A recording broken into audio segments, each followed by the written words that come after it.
பற்ற வச்சுட்டு இருக்கோம்ல பொடியா, அதை இதில் போடலாம்.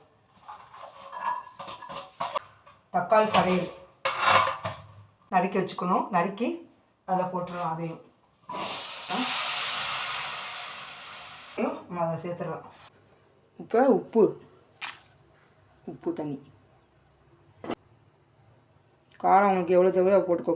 இப்போ நம்ம வெள்ளைப்பூடு, பச்சை மிளகா, தக்காளி, வத்தப்பொடி, தண்ணியை விட்டு கிளறி விட்டுக்கலாம்.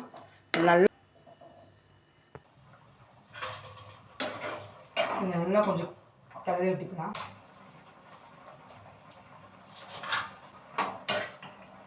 நல்லா வெந்துருச்சு பாருங்க.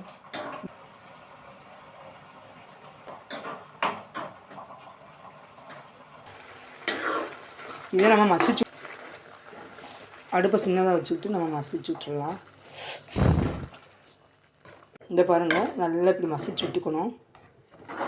இப்போ கொஞ்சமாக தண்ணி விட்டுருக்கேன். இப்போ நம்ம கருவேப்பிலை, வெங்காயம் நறுக்கிறத அப்படியே போட்டுடலாம்.